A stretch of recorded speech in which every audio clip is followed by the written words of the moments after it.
Yes.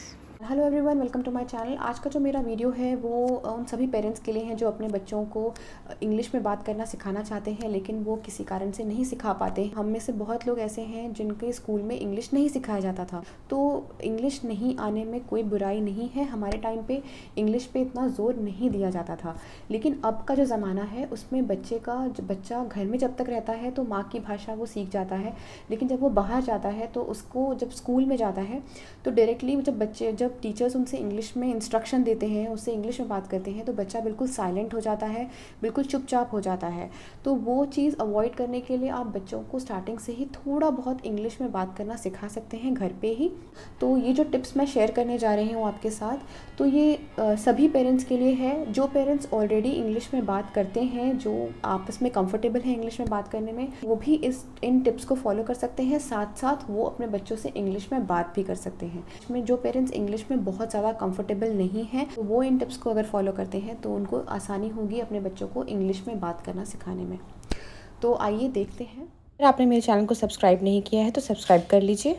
सबसे पहली चीज़ जो आपको फॉलो करनी है वो है घर में जो चीज़ें होती हैं, जैसे कि बेड हुआ, तो बेड को पलंग ना बोल के आपको जो उसका इंग्लिश वर्ड है, आपको पूरा सेंटेंस बोलने की ज़रूरत नहीं है। आप स्टार्ट करिए। सबसे पहले घर की जितनी भी चीज़ें हैं आप उनको इंग्लिश का वर्ड बताइए। आप वो चीज़ आपको कहीं से भी मिल जाएगा कि इसको इंग्लिश में क्या बोलते हैं। इस चीज़ को छाता होता है तो छाता नहीं बोल के अम्ब्रेला बोलिए। तो इस तरह के जो छोटे छोटे वर्ड्स होते हैं आप पहले उनको अपना भी सुधारिए और बच्चों का भी सुधारिए। सब्जियां हैं तो सब्जियों में भी जो इंग्लिश नाम होता है, अभी तो जैसे पैकेट्स वगैरह आता है सब्जी का, तो उस पर नाम लिखा हुआ रहता है, तो आप उनको पढ़ के बता सकते हैं कि ये सब्ज़ी है। तो जो भी चीज़ें हैं, जितनी भी आपको चीज़ें दिख रही हैं आसपास, सबका इंग्लिश का जो वर्ड है वो उनको पहले सिखाइए। दूसरी जो चीज़ आती है वो है इंग्लिश सॉन्ग्स। इंग्लिश सॉन्ग्स अगर आप नहीं सुनते हैं तो आप एक काम कर सकते हैं, बट जब इंग्लिश जो बहुत काफ़ी वीडियोस में इंग्लिश जो सॉन्ग्स होते हैं उनके लिरिक्स, उनके जो वर्डिंग्स होते हैं वो भी दिए रहते हैं, तो आप वो वर्डिंग्स उनको सिखा सकते हैं। तो बच्चे उस चीज़ को कैच कर लेंगे। वो लोग, अगर आप उनको स्टार्टिंग से ही वो गाने सिखाएंगे तो वो ट्राई करेंगे गाने का, तो उनको उसका जो इंग्लिश जो वर्ड होगा वो उनको आ जाएगा, तो उनकी वोकैबुलरी अच्छी होगी। इंग्लिश सॉन्ग्स, और नहीं तो इंग्लिश के जो राइम्स होते हैं, हमेशा उनको आप अगर राइम्स दिखा भी रहे हैं टीवी पे तो इंग्लिश के ही राइम्स दिखाइए। तो हिंदी राइम्स उन्हें मत दिखाइए, क्योंकि हिंदी उन्हें आ गई है, तो हिंदी उन्हें सीखने की ज़रूरत नहीं है। हिंदी उन्हें आ चुकी है, अब वो हिंदी कभी नहीं भूलेंगे। तीसरी चीज़ जो आती है वो है उनके साथ स्टोरी बुक्स पढ़ना बैठ के। अगर आपको थोड़ी बहुत इंग्लिश आप पढ़ सकते हैं तो जो बेसिक स्टोरीज़ आती हैं बच्चों की, बहुत 2 पेजेस की आती है, बिल्कुल बहुत बड़े बड़े अक्षरों में लिखा रहता है, लेटर्स में लिखा रहता है, उस तरह की स्टोरी बुक्स लीजिए जो जल्दी ख़त्म हो जाए। और उसमें आप उनको, जिसमें बहुत सारे पिक्चर्स होते हैं, तो जब स्टोरी बुक आप जब पढ़ा रहे हैं उनको, तो आप पहले स्टोरी बोल दीजिए। आप अपने इंग्लिश में आप जो उसमें लिखा है आप उनको स्टोरी बोल दीजिए। उसके बाद उसको हर दिन रिपीट करिए इस तरह से स्टोरी, और फिर बच्चे को बोलिए कि अब तुम ट्राई करो, तुम मुझे स्टोरी सुनाओ। चौथी चीज़ जो आप कर सकते हैं वो है फ्रेजेस, यानी कि छोटी छोटी लाइन्स जो होती हैं, जो छोटे छोटे इंस्ट्रक्शंस होते हैं। जैसे टीचर्स भी जो बच्चों से यही सब बोलते हैं, stand up, sit down, open your book, इस तरह की जो चीज़ें हैं, जो इंस्ट्रक्शंस होते हैं जो स्कूल में मिलते हैं। तो या फिर घर पे भी अगर बच्चे को उठाना है वेकअप करके, या फिर वॉश योर हैंड्स, अपने हाथ धो लो, इस तरह के छोटे जो इंस्ट्रक्शंस होते हैं वो आप उनको उनके साथ बोलना शुरू कर दीजिए।